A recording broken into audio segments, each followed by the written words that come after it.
Bonjour et bienvenue dans Revue sur Canapé, le podcast dédié à la joaillerie. Je vous propose, si vous habitez ou si vous êtes de passage dans la région de Lille dans le nord de la France, de ne pas manquer l'exposition Les Gouachers, un art unique et ignoré à la piscine de Roubaix. L'exposition a ouvert ses portes le 3 février dernier et se terminera le 1er avril. Les dessins proviennent de la collection privée du joaillier nordiste Daël Gros et vous pourrez y découvrir pas moins de 700 gouachers de bijoux créés entre 1900 et 1950. Bonjour Johnny, je suis ravie de vous accueillir dans Rubis sur Canapé. Merci beaucoup. Donc vous vous appelez Johnny Walter et vous êtes le directeur de l'Académie des métiers d'art. C'est exact. Alors tout d'abord, est-ce que vous pouvez nous expliquer ce qu'est l'Académie des métiers d'art ? Alors, l'Académie des métiers d'art, c'est une émanation directe d'une société qui s'appelle Engagement et Entreprise. Alors, je ne sais pas si vous le saviez. Engagement et Entreprise est une société qui est entièrement dédiée à la transmission des compétences pour les générations futures. Donc, transférer et préserver, c'est vraiment deux mots d'ordre pour nous. Initialement, cette activité a commencé avant que l'on crée l'Académie des métiers d'art, en 2012. Et on accompagnait, alors pas forcément moi, mais Frédéric Agès-Jubaldi qui a créé l'Académie des métiers d'art, un certain nombre d'entreprises comme SFR, comme Rexel, Oui, donc comme rien à des voir avec la laboratoires. joie. Exactement, rien à voir avec les métiers d'art par extension. Surtout des personnes en phase de reconversion ou en phase de pré-retraite et qui devaient transmettre une partie de leur savoir-faire et de leurs compétences. Alors ça existe aussi dans des champs annexes comme la téléphonie, hein, on ne s'en doute pas, mais parfois il y a des gens avec des grandes connaissances Oui, qui ont sûrement. besoin d'accompagner et qui ont besoin de transférer. Donc Engagement et Entreprise a été fondé en 2012, et puis très rapidement, bien sûr, les entreprises du luxe et du domaine de l'artisanat se sont intéressées. Effectivement, la Ah, transmission voilà. est importante dans ce domaine parce qu'il y a plein de choses qui après s'oublient. En quoi l'académie est-elle un peu différente d'une autre école de bijouterie classique ? Alors justement parce qu'elle est fondée sur les bases d'Engagement et Entreprise, donc la valeur du travail, le respect de ses connaissances et de ses savoir-faire. Pour nous, l'ouvrier, c'est avant tout un maître d'art et quelqu'un qui détient un petit trésor, un grand potentiel, on va le dire comme ça. On a fondé l'académie sur ces valeurs-là et également l'accompagnement humain et la bienveillance. Alors ça, c'est notre mot d'ordre. Frédéric a fait Vos beaucoup valeurs. de travail associatif, et notamment dans le développement d'écoles à l'étranger, pour apprendre à lire, apprendre à écrire, et puis plus loin, un certain nombre de choses, apprendre à coder sur les ordinateurs, pourquoi pas. Mhm. Et moi, je me suis toujours reconnu dans ces valeurs sans avoir jamais l'occasion de les appliquer en entreprise. On a créé l'académie et on a mis en route ce schéma qui nous semble aujourd'hui hyper positif. Et en tout cas très porteur parce que on crée du plaisir et de la générosité et ça se retrouve en entreprise également. Super, j'adore ces valeurs. Et du coup, quelles sont les formations qu'on peut trouver ici et qui Alors, sont un peu qu'on ne peut pas forcément trouver ailleurs ou difficilement? il y a plusieurs choses. Il y a trois volets, on va dire, à Mhm. l'Académie des métiers d'art. Bien sûr, ce volet transmission des compétences, on accompagne toujours des grands clients, des moins grands clients, à la préservation de ces savoir-faire. Donc ça, c'est, on va dire, 20% de notre activité. Ça se rapproche un peu du conseil, mais on fait quand même de l'accompagnement individuel. Et puis, on a 30% de formations qui sont dédiées au métier de l'art, et non pas que à la bijouterie joaillerie. Donc on va accompagner les orfèvres, bien sûr, on va accompagner des accessoiristes. Alors les accessoiristes, De ça peut être mode de mode, ça peut être des plumassiers, ça peut être des modélistes pour les chapeaux, ça peut être tout un tas de métiers comme ça. Des ferronniers, ça nous est arrivé.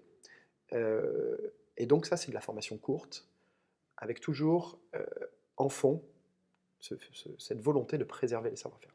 Et que vous puis on a, pouvez adapter à chaque... exactement, on adapte en fait en fonction du cahier des charges. Et puis vous avez bien sûr le centre de formation, les 5 salles que je viens de vous faire visiter, et qui sont elles vraiment dédiées à la transmission dans le domaine de la bijouterie joaillerie. Là on a bien sûr le CAP et la mention complémentaire, qui sont des diplômes nationaux, d'État, oui. diplômes d'État. Et puis on a créé 3 autres diplômes.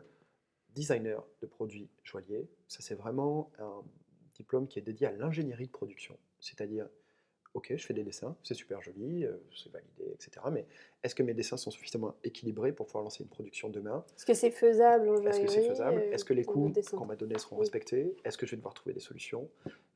Donc on impulse toute cette dynamique-là. C'est vraiment de l'ingénierie de production.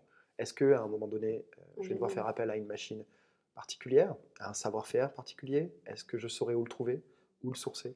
Donc c'est vraiment, on réfléchit beaucoup. Il y a 3 collections qui sont livrées par an, une par trimestre, avec une présentation devant professionnels à la fin de chaque trimestre.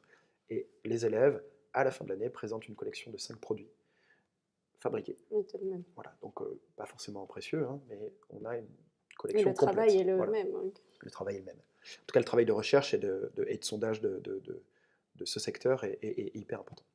Et puis, on a un programme de stylisme, accessoires de mode. Et là, on se lâche. C'est vraiment des Incroyable. colliers, c'est des torques, c'est des rivières de perles, c'est des diadèmes, c'est des bracelets, des des gros volumes, des petits volumes, Qu'on mais toujours voit sur des défilés, des choses comme exactement. ça. L'idée, c'est de cibler la silhouette de mode et d'accessoiriser. Et là, on se fait vraiment plaisir. On utilise de la plume, on utilise des perles, on utilise des couleurs, Qui des lacs, des regroupe oui, les résines. différents métiers. Exactement. Et là, tout le monde se télescope.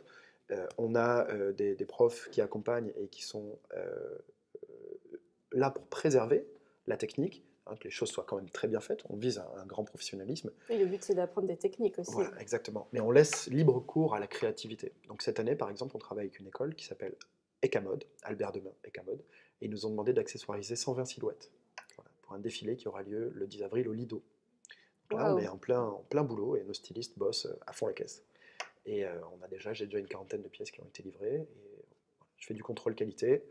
On fait deux, trois petits ajustements par rapport à la silhouette, aux couleurs qui ont été choisies, aux matières qui vont être portées, etc. Donc, Oui, pour il y a bien un petit peu de... respecter le cahier des charges tout en Exactement. laissant la créativité s'exprimer. Exactement. Donc ça, Parfait. c'est le stylisme. Et le dernier diplôme, c'est tout nouveau, c'est un CQP dans le domaine de la vente, conseiller vendeur, et qui lui est appuyé par une branche syndicale euh, qui s'appelle l'UBH, donc Union de la bijouterie et horlogerie. Ce sont des détaillants et des distributeurs essentiellement. Les Donc, personnes qui vont être amenées les à gens commercialiser. qui vont dans cette formation sont principalement des gens en poste qui se forment en plus Les deux. ou les deux? Les deux. On a D'accord. des nouveaux entrants. Vous pourriez avoir envie de vous reconvertir, par exemple, et auquel cas vous pourriez suivre cette formation. Et on a des salariés d'entreprise qui viennent se perfectionner. Fonctionner, Voilà. effectivement. Parce qu'il y a 8 modules, on peut piocher ce Oui, module-là, ici, un par autre, exemple, ils ont un peu de lacunes en gémologie, ils clairement. prennent Ouais. C'est souvent d'ailleurs là que se situent les... les difficultés. Hein. Oui, comme c'est très technique. Exactement. Bah, super.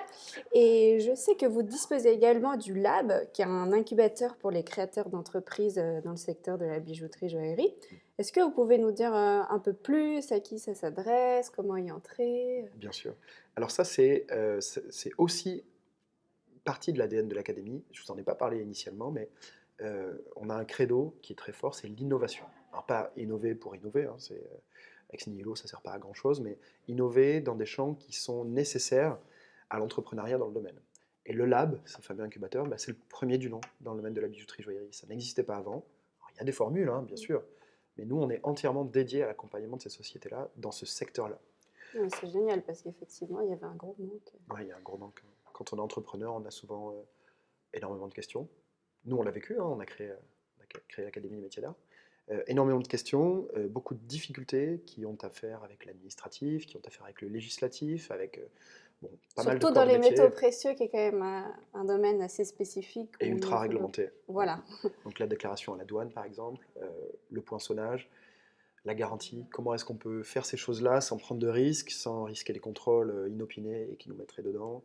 Euh, Est-ce que j'ai besoin d'avoir une armoire forte chez moi ou un coffre? Oui, et puis ça Est-ce que demande beaucoup d'investissement de ouais. départ.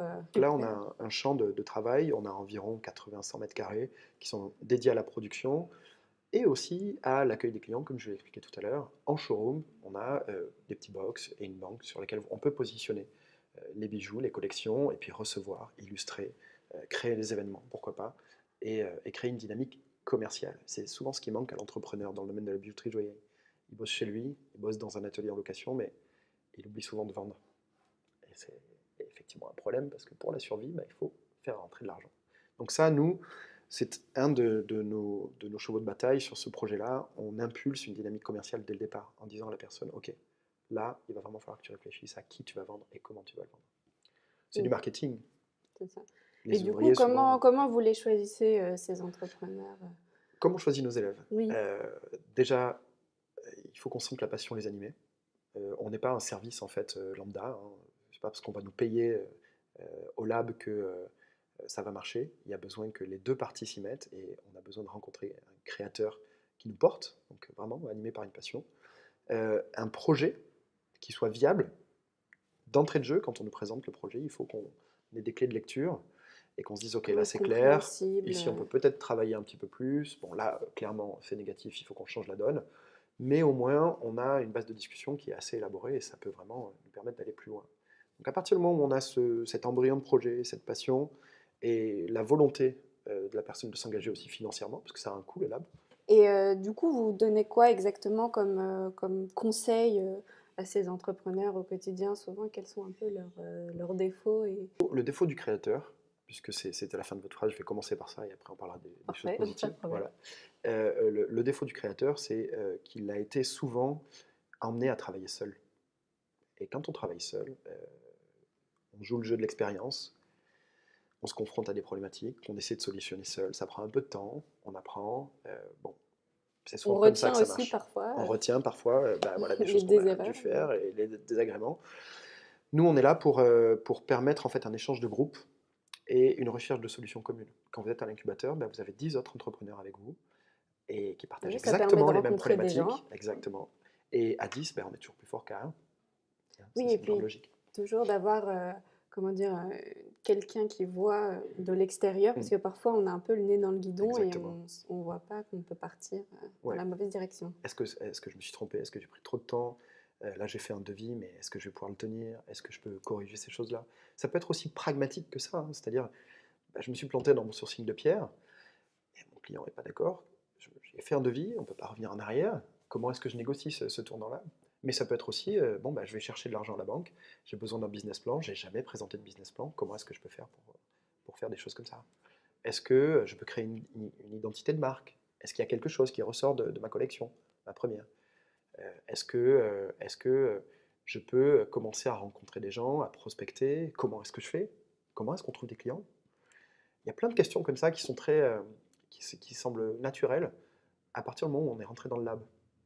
Parce que le créateur seul ne se pose pas ces questions-là, il avance. Et souvent, il avance, comme je disais, de manière empirique et c'est difficile. Alors que là, on mutualise, on apporte des réponses, on accompagne, on voit tout le monde 2 fois par semaine en entretien individuel. On fait le point sur les avancées, les points d'achoppement, et puis ce qu'il y a éventuellement au planning dans les 2, 3, 4, 6 prochains mois. On peut rester en incubateur de 1 an jusqu'à 3 ans. À D'accord. partir de 3 ans, si les choses se passent bien, vous êtes libre de partir, louer un pas de porte, créer une boutique online, aller à l'étranger, faire plein de choses. Super. Et du coup, tout à l'heure, on parlait du fait que dans la bijouterie, joaillerie, c'était un milieu très Mm. réglementé, Mm. etc. Est-ce qu'il y a d'autres spécificités liées à ce domaine ou pas? Alors, il y a deux choses.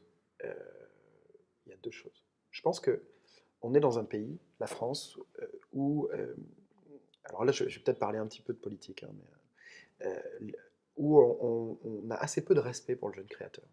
Et on a assez peu tendance à le porter. Je ne parle pas d'entrepreneuriat, parce que là, effectivement, on a eu des présidences qui étaient très motivées à l'idée de créer quelque chose et de dynamiser ça. Mais le créateur, le jeune créateur qui n'a pas de moyens, qui a besoin d'endroits où travailler, comme dans ce lab, par exemple, euh, et qui a besoin d'être aidé pour faire voir ce qu'il sait faire, bah, souvent il se heurte à des grands, grands murs, hein. Oui, Parce parce que, qu'effectivement, il a certaines compétences, mais pas d'autres. Et ouais, du coup, et puis on n'a pas souvent très envie de l'aider. Il y a une mainmise sur le marché de très grandes marques, bon, on les connaît tous, hein, toutes. Les jeunes créateurs qui arrivent à s'en sortir sont des gens qui sont passés par ces grandes maisons et qui du coup ont intégré euh, une formation en interne ou appris sur le tas et capitalisé là-dessus. Ils sortent, ils lancent leur marque, ça marche, il y a le réseau, il y a l'appui de l'histoire, etc., etc. Mais les jeunes créateurs, ceux qui viennent d'une petite école, ceux qui ont des parcours un peu heurtés, alors moi j'ai ici une jeune femme afro-américaine qui a vécu aux États-Unis, qui a été dans la presse pour des marques de mode, qui a décidé de se reconvertir dans la bijouterie joaillerie et qui a fait de la violence faite aux femmes une thématique bien avant que on ait ces histoires de balance ton porc, etc. Ça fait déjà 2 ans qu'elle travaille avec nous. On lui a fermé toutes les portes en France, alors que ce projet était un projet important pour la cause féminine, mais aussi pour l'artiste qu'elle représente. Bref, donc je pense qu'il y a une difficulté aujourd'hui pour les différents acteurs du secteur de la création à mutualiser et à aider cette jeune création en France. Vous allez en Suisse, c'est pas la même chose. Vous allez en Espagne, c'est pas la même chose. Vous allez aux États-Unis, le jeune créateur est vénéré. Voilà. On n'a pas du tout la même optique de développement.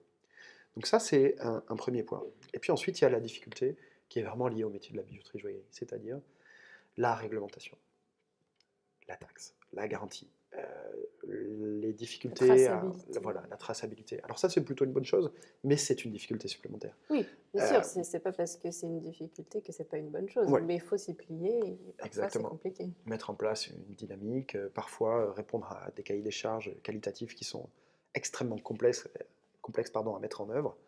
Il n'y a pas d'appui des syndicats dans ce domaine-là, hein, parce que tout le monde se regarde le nombril, hein, c'est comme ça que ça marche.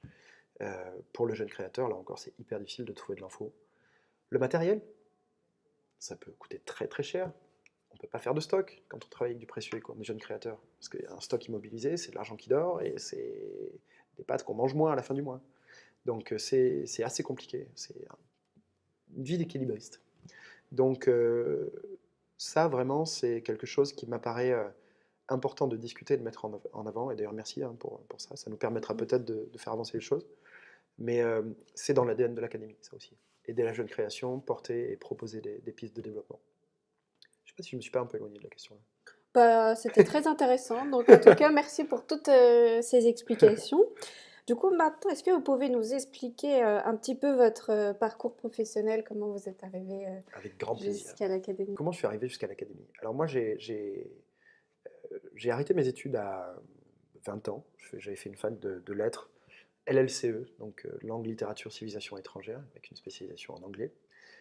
Donc on étudiait les auteurs du 18e, du C'est très 19e. Ouais, intéressant. c'était hyper intéressant. Chose que je faisais de toute façon naturellement, mais je voyais pas d'aboutissement en termes de métier. Voilà. J'avais pas envie de devenir prof, ce que je suis devenu après coup, mais j'avais pas Oui, envie c'est de. drôle. Voilà, c'est drôle. J'avais pas envie de devenir traducteur et j'avais envie de créer une autre dynamique. Donc je me suis arrêté, j'ai travaillé, j'ai déménagé à Lyon et j'ai repris mes études pour faire un master en marketing international. Là, ce master, je l'ai fait totalement en alternance pendant 4 ans dans 2 entreprises.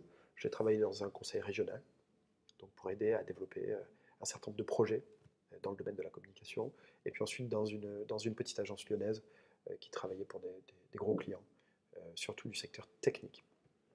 D'accord.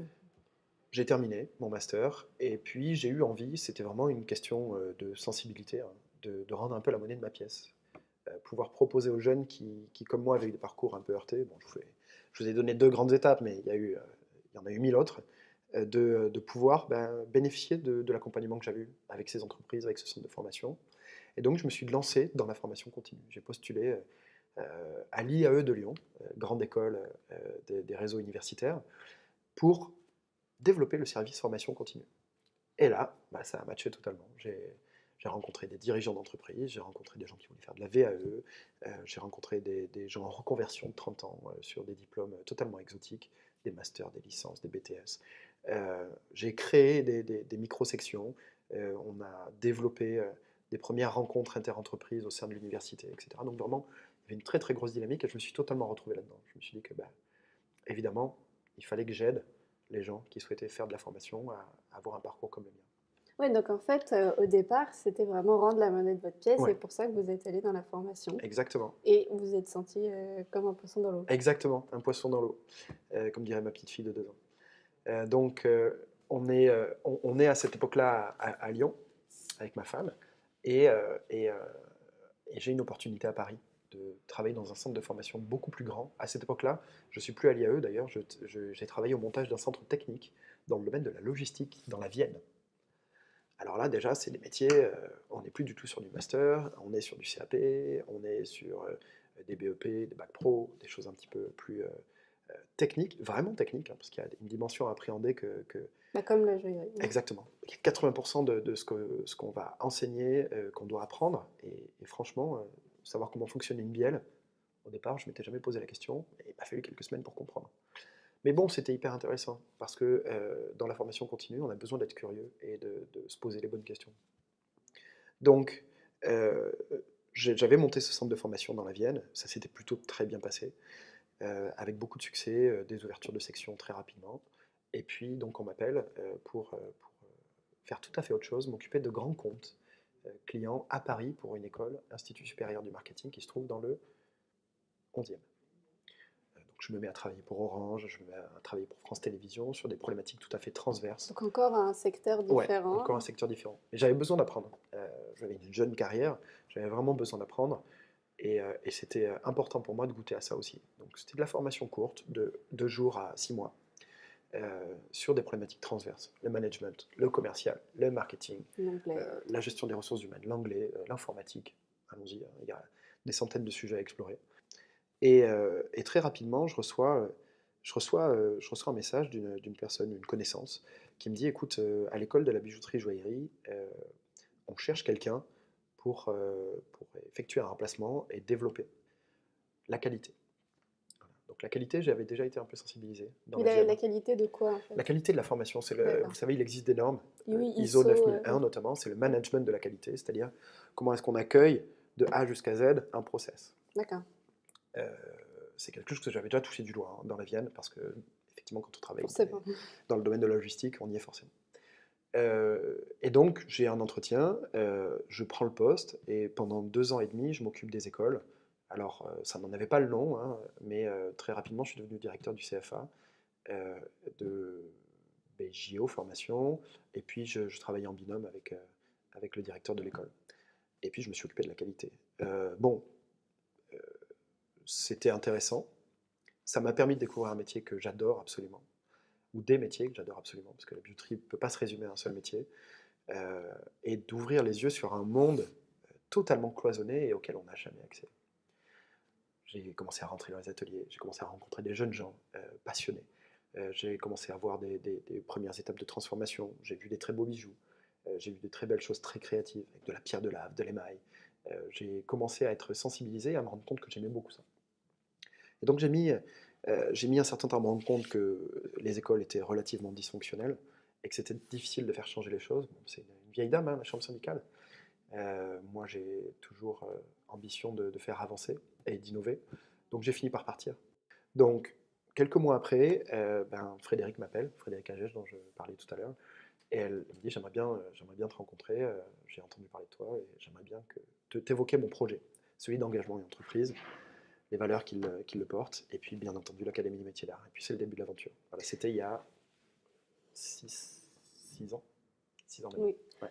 Oui, donc en fait, la bijouterie, c'était un peu par un hasard, mais presque. Presque. Ouais. Mm. C'était un Et, hasard, on va le dire comme ça. oui, et C'était un du hasard. coup, vous êtes bien plu et J'ai adoré ça. J'ai adoré ça. tout comme l'univers du luxe en général ou que spécialement la bijouterie? Alors l'univers du luxe, du coup, via engagement et entreprise, on a développé plein de choses, comme je vous disais, hein, dans le domaine de l'accessoire. On a accompagné pas mal de grands noms, qui ne sont pas forcément des noms de la bijouterie, hein, et qui nous ont ouvert leurs portes aussi. Des ateliers de couture, des ateliers d'assemblage, des modélistes, comme je le disais, des émailleurs, des maroquiniers. Alors ça, c'est un métier, tout le monde porte des sacs, tout le monde a un portefeuille. Personne ne sait comment c'est fabriqué et pourquoi est-ce que ça a de la valeur lorsque c'est fabriqué en France. Des mallettiers, enfin, des trucs dingues. On a vraiment visité C'est vrai là, qu'il y a beaucoup de choses, que c'est très riche. ouais. J'étais en train de visiter les 2 derniers jours à Lyon des mouliniers de soie. Donc c'est des gens qui moulinent le fil pour le rendre plus solide, pour qu'il soit ensuite tissé. Parce que la soie est hyper fragile.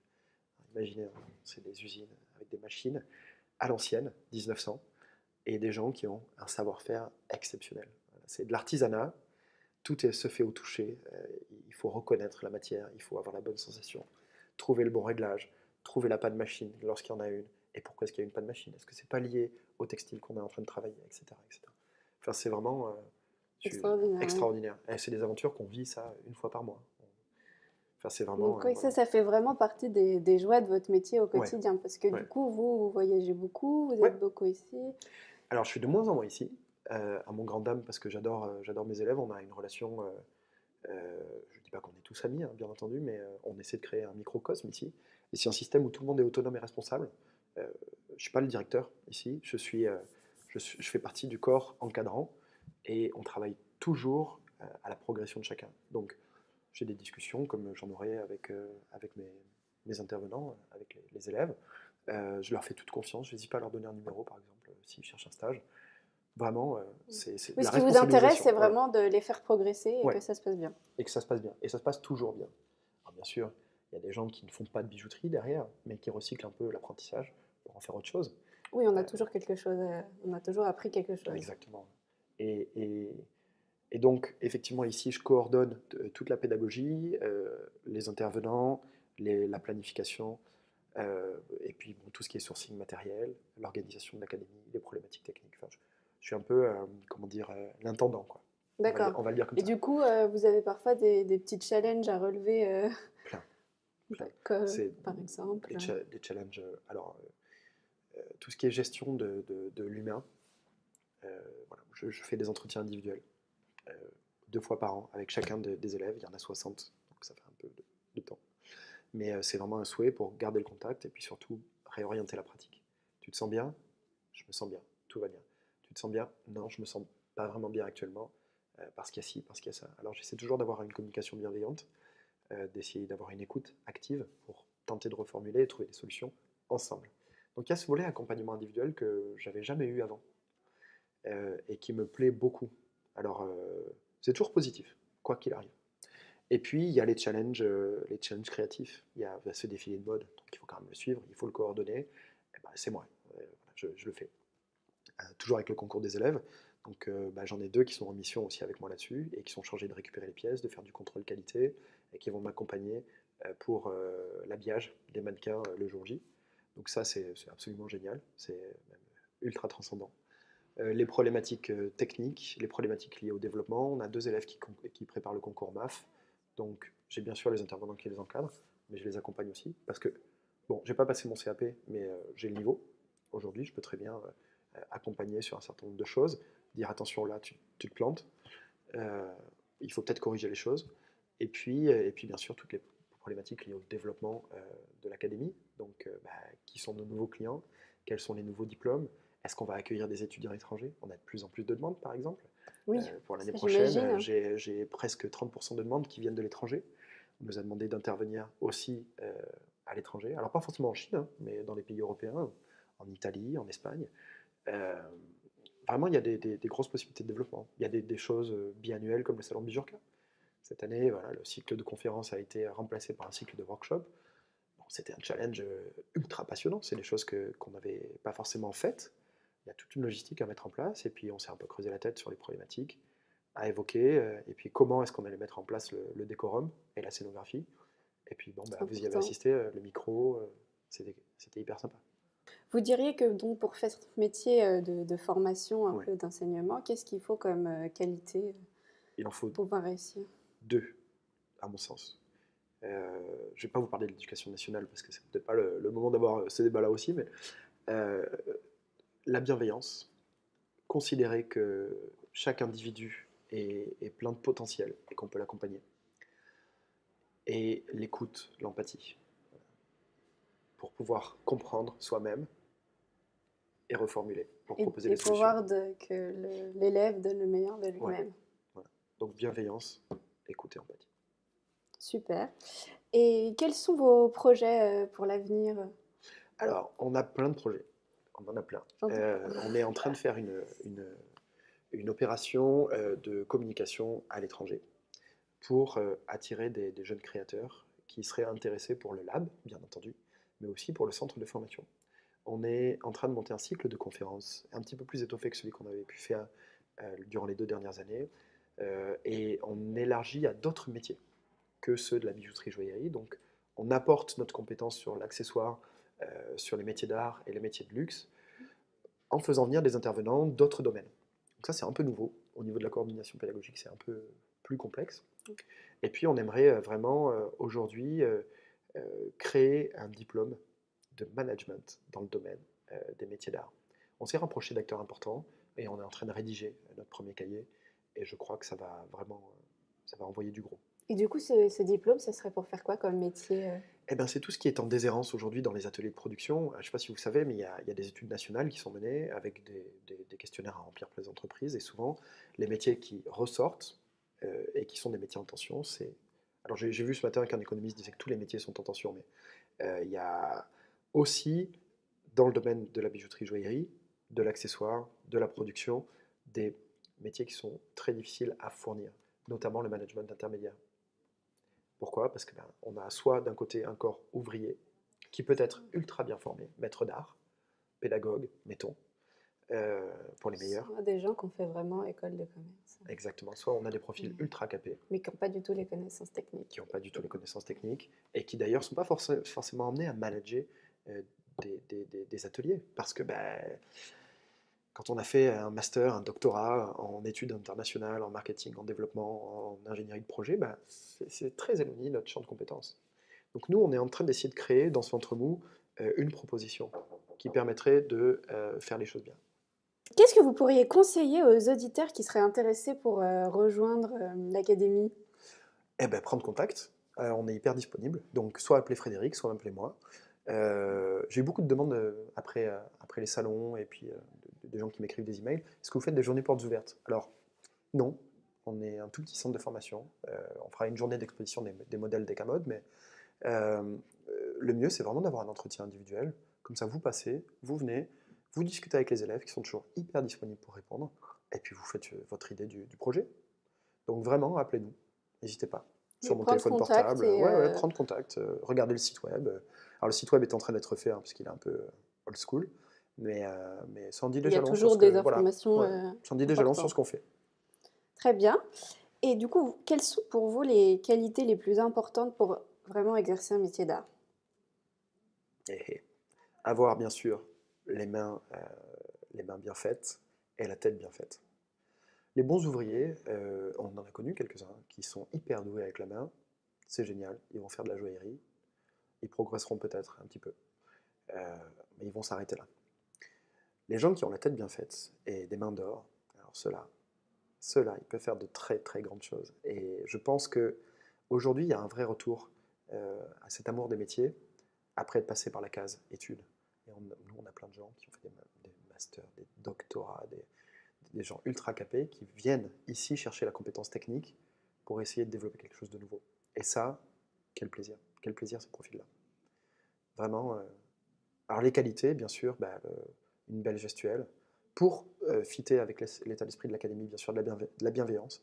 On ne prendra pas les gens qui sont individualistes. Ça se voit assez rapidement. Parce qu'il y a une énergie de groupe. Et Oui, c'est pas l'esprit. voilà, c'est pas l'esprit. Donc il faut vraiment travailler autrement et travailler sur soi pour intégrer aussi l'académie. Donc c'est ces qualités-là qu'il faudrait, essentiellement. Très bien. Vous n'êtes pas obligé de savoir dessiner, vous n'êtes pas obligé de savoir découper déjà, vous n'êtes pas obligé d'avoir un grand talent de créateur. On peut vous apprendre ces choses-là, mais il Oui, et puis faut comme être on à dit l'aise. toujours, c'est 5% de talent et 95% de sueur. Exactement, exactement. Il faut aimer bosser, ouais, parce que c'est un Oui. programme on fait tout en 2 ans ou une année, c'est des programmes qui sont hyper challengeants. Parce que comme je vous le disais, on a presque pour chacun des diplômes créé des doubles cursus. Donc vous avez la compétence technique, vous avez la compétence créative qui est mise en exergue, les projets intermédiaires comme ce défilé de mode, etc. etc. Donc c'est impliquant. Il faut avoir une belle énergie. Oui, si on n'est pas Ouais. motivé, on n'y arrive pas. Voilà, exactement. Il faut avoir une belle De toute façon, énergie. si on n'est pas motivé, je pense qu'on n'atterrit pas ici. Oui, c'est ça. Il faut déjà être motivé pour nous trouver, d'après ce que j'ai compris. Donc on peut aller plus loin encore. Venez passer un an avec nous, vous allez voir. Souffrance et plaisir mélangés.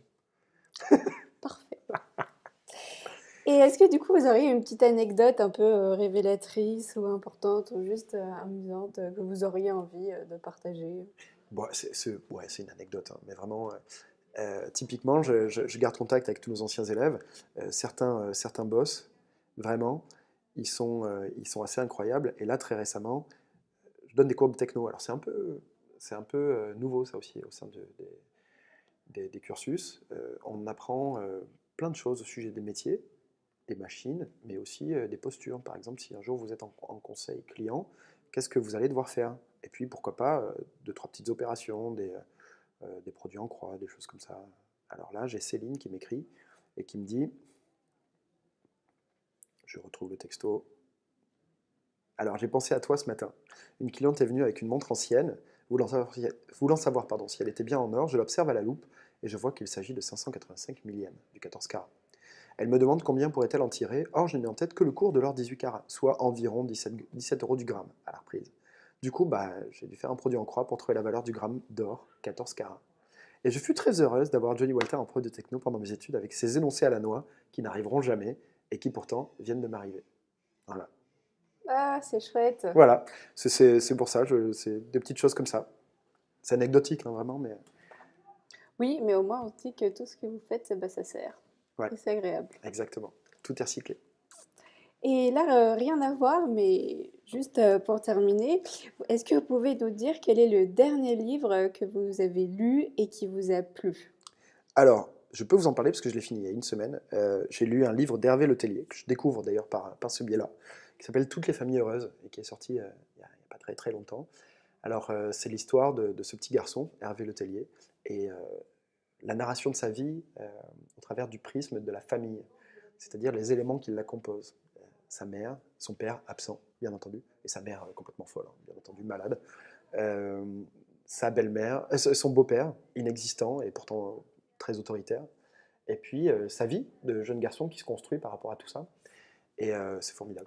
C'est formidable. Il y a beaucoup de choses qui ont fait écho avec ce que moi j'ai pu vivre. Je vous donne une clé. Et puis, au final, beaucoup d'émotions, beaucoup de moments de narration d'une grande beauté. C'est très bien écrit, c'est drôle. Et parfois très émouvant aussi, hein. Il y a un passage où il tombe amoureux d'une jeune femme qui est malade aussi, et ça fait écho avec sa mère. Et cette jeune femme se suicide alors qu'il s'apprête à avoir un enfant et se marier. Enfin bref, je rentre dans le détail, mais c'est sublime. Moi, c'est un moment où je me suis mis à pleurer devant mon livre en me disant eh ben, il nous a porté sur 180 pages pour nous raconter ça. Incroyable. Moi, ça m'a donné envie de le lire, hein. Faites-le. Vraiment, c'est hyper simple et c'est un grand plaisir. Eh bah super. En tout cas, merci beaucoup pour cette interview qui était super riche, Bah, merci intéressante beaucoup. et joyeuse. Bon, génial, merci beaucoup. Merci beaucoup d'avoir suivi cet épisode. Si vous aimez Ruby sur Canapé, n'hésitez pas à aller sur iTunes, lui attribuer des petites étoiles. Cela est essentiel pour le développement du podcast, car ça l'aidera à être mieux référencé, donc plus connu et écouté. Vous pouvez également partager cet épisode sur les différents réseaux sociaux. À très bientôt dans Ruby sur Canapé.